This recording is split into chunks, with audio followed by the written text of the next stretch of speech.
강릉 시내를 가로지르는 남대천. 언제부턴가 이 주변에 수상한 소문 하나가 떠돌고 있습니다. 다 잡아들인대.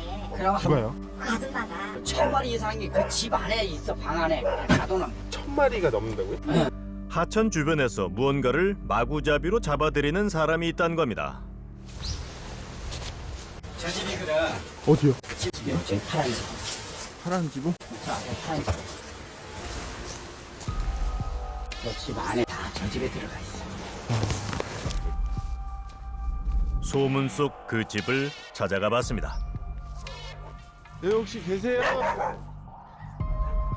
여인에 의해 잡혀갔다는 게 혹시 유기견인 걸까요?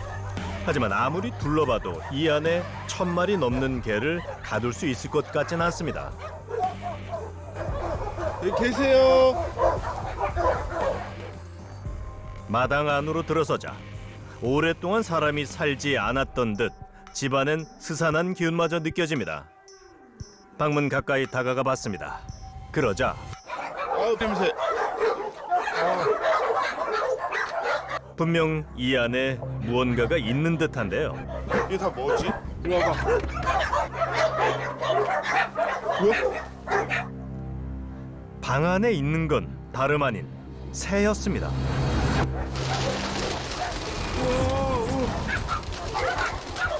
와, 엄청 많아. 한두 마리가 아닌 것만은 분명해 보입니다. 푸드덕대는 날개짓에 창살 사이로 엄청난 먼지가 품어져 나오는데요. 정말 이 방 안에 새 1000마리가 있는 걸까요? 이 집의 수상한 비밀에 대해 알고 있는지 이웃들에게 물어봤습니다. 처음에 시작할 때 내가 가봤다고. 가보니까 개하고 비둘기하고 그게 키우더라고. 그 집은 희한한 집이야. 고양이하고 그놈하고 비둘기 세 가지 잡아간다고. 왜 잡아간다는 거예요? 그러니까 그걸 세 가지를 배합하려 뭐 데려가지고 뭐냐가라는 모양 같아. 그 양반이 비둘기를 잡아다가 안주로 만나 이거야. 이게 다 사실일까요? 주변을 떠들썩하게 만든 비둘기 괴담은 어디까지가 진실인 걸까요? 그녀를 직접 만나봐야겠습니다. 네, 계세요? 안녕하세요. 저희 SBS 방송국에서 나왔는데요. 네, 어머님 좀 만나 뵙고 싶어서. 예. 아, 여기 안에 비둘기 데리고 계신다 그래가지고. 몇 마리나 데리고? 지금 한 1000마리 정도. 지금 보실래요? 의외로 흔쾌히 비둘기를 보여주겠다며 여인은 우리를 방으로 안내합니다. 오, 진짜.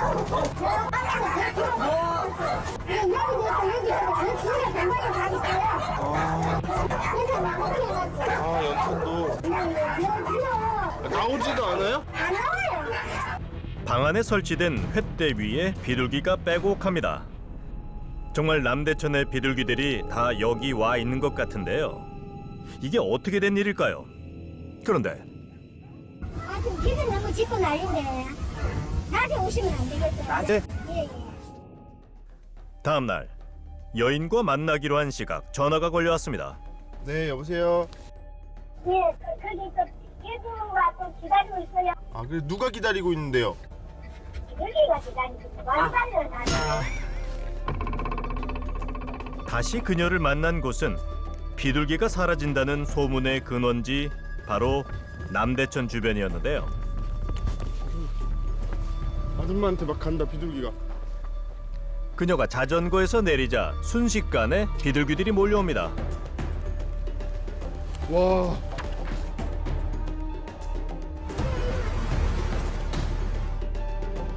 마치 기다렸다는 듯 그녀가 뿌려준 모이를 먹기 시작하는데요. 그게 한 300마리 정도 되거든요. 그거 순식간에 날아오죠. 얘는 어떻게 안 줍니까? 안 주고 못 지나가요. 끝까지 쫓아와서 그만 못해요. 없는데 아니 좋잖아. 여기 또 모이를 더 달라며 주변으로 모여들던 비둘기들은 미경 씨가 자리를 뜨자 그 뒤를 줄지어 따라붙습니다. 마치 강아지처럼 미경 씨를 따르는 비둘기들. 이게 어떻게 된 걸까요? 원래 부모님이 동물을 좋아해서 엄마가 그걸 키우셨는데 그 유전자를 받은 것 같아요. 동물을 좋아하고 버려진 불쌍한 길에 돌아다니는 애들을 못 보는 성질에 데리고 들어와야 되고. 사람들에게 천대받는 비둘기가 불쌍해 모이를 주기 시작한 것이 무려 15년 전이라고 합니다. 하지만 그 때문에 비둘기가 늘어나자 비둘기도 미경 씨도 주변의 눈총을 받게 됐다는데요. 이주수가 늘어나면 이제 배송할 때문에 주위 사람들 좋게 생각합니까? 안 좋아하는 사람 많아요. 붙잡아 드리면 정말 많이 울렸어요, 제가. 미안하다. 엄마하고 같이 살자. 밖에는 힘들어. 엄마하고 같이 배부르게 먹고 따뜻한 거 자다가. 천덕꾸러기가 된 비둘기를 보호하기 위해 어쩔 수 없이 잡아들이기 시작했다는 미경 씨. 우리는 지난밤 그녀가 보여줬던 비둘기 방으로 다시 향했습니다.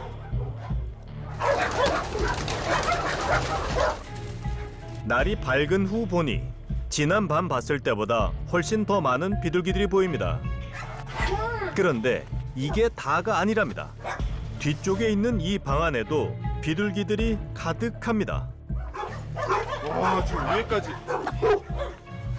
저 위에 천장에 저 비둘기예요?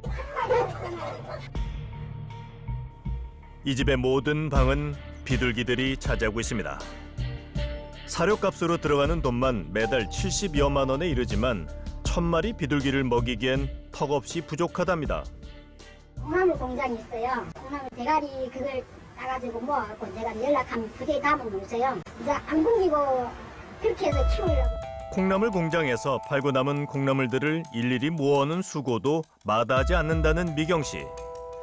불쌍한 비둘기들을 생각하면 다른 방법이 없다는 게 그녀의 주장입니다. 비둘기 많이 데리고 계시는 게 예. 보호하기 위해. 그렇죠. 많이 보호하기 위해. 도시 쓰는 게 없잖아요. 뭐 창원 같은데 뭐 배설 물려고 안 온다고 뭐다 못한테 하고 뭐 대충은 싸서 죽여인가 하고 1000마리는 이 숫자를 하다가 당신이 풀어나나 봐요. 얼마나 불이냐고. 비둘기는 불이나고 사람도 자꾸 스트레스 받고. 평화의 상징으로 불렸던 비둘기는 제1회 아테네 올림픽 때부터 최근까지 올림픽 개회식을 장식하는 단골 손님이었습니다.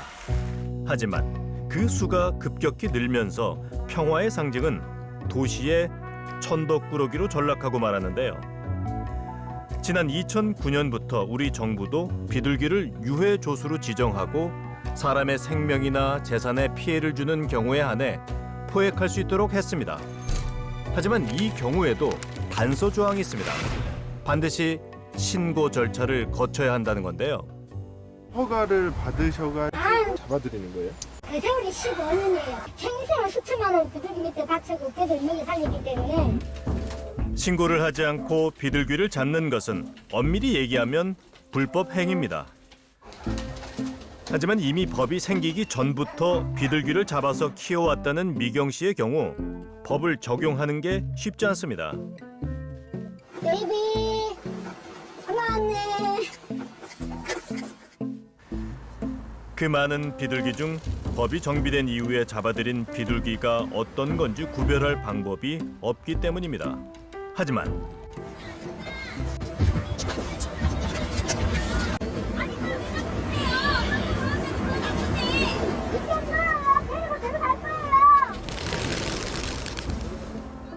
지역 주민들은 그녀가 더 많은 비둘기를 이 지역으로 불러들이고 있다며 불만을 터뜨리고 있습니다. 그럼에도 그녀는 비둘기 대모 역할을 포기하지 않겠다는데요. 유해조류든 무해조류든 가려고 태어난 소중한 생명이잖아요. 생명 자체를 소중하게 생각해야지 뭐. 일단 얘는 피를 주고 얘는 이득을 주고 그렇게 생각하면 안 돼요. 그저 동물로 태어난 죄밖에 없는 가여운 생명을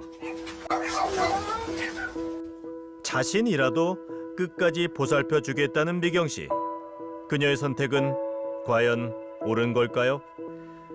그런데 이 상황을 살펴본 전문가의 생각은 미경 씨와는 많이 달랐습니다. 동물들은 기본적으로 같은 개체의 수가 과밀하게 있을 경우 보는 것만으로도 엄청난 스트레스 받게 돼요. 원래 야생의 비둘기는 사료를 먹는 친구가 아니에요. 돌과 흙부스러기와 나무 조각, 기타를 먹게 돼요. 그런 것을 먹었을 때 비둘기가 더 자연적으로 건강하거든요.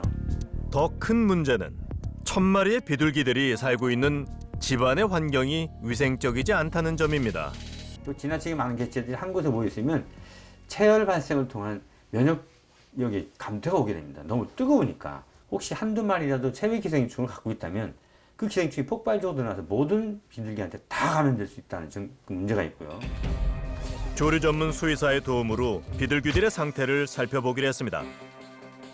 조류의 식도 쪽에 있는 모이 주머니인 소낭과 분변 검사를 통해 기생충이 있는지, 비둘기에 생길 수 있는 대표적인 질병에 감염되진 않았는지 살펴봤습니다. 그로부터 며칠 뒤 검사 결과가 나왔는데요. 전반적으로 크게 건강상의 문제는 없는 것 같아요. 아무래도 샘플링 검사이기 때문에 뭐 이걸로 다 판단할 수는 없지만 크게 이상 소견은 보이고 있지 않습니다.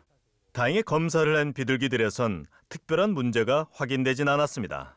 하지만 안심할 수는 없답니다. 비둘기병 같은 경우는 클라미디아 시타시라는 그런 세균입니다. 분변에 섞여 있으면서 날아오르다가 호흡기로 감염이 되면서 두통과 같은 그 감기 증상으로 이제 발전하는데 집단 감염을 일으킬 가능성은 상당히 많고 オウムなどの鳥の糞から感染するオウム病で 실제 일본에선 비둘기병과 같은 균으로 인해 발병하는 앵무새병으로 최근 2차례나 임산부가 사망한 사례가 보고되기도 했습니다. 바로 옆에서 비둘기들을 돌보던 미경 씨도 안심할 수는 없다는 얘긴데요. 게다가 이 비둘기 집 주변에 아파트가 있다 보니 우려는 더 클 수밖에 없습니다. 수직 절벽을 타고 있는 줄하고 똑같은 거예요. 언제 끊을지 모르는 겁니다. 궁극적인 해결책은 잘 돌아야 됩니다. 우리는 고민 끝에 이 상황을 해당 시청에 알린 후 시청 관계자와 함께 다시 그 집을 찾았습니다.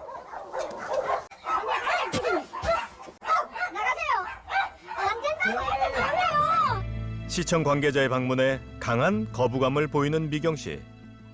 나를 부르지는 않을 거예요. 저한테 밥을 얻어먹기 전에 15년생을 해요. 제가 한 가지 말씀드릴 수 있는 거는 이렇게 계속 갈 수는 없을 것 같아요. 그러면 그만하시고 가세요. 아무것도 필요 없으니까요. 참 내가 피디님 때문에 정말 못 살겠다 진짜.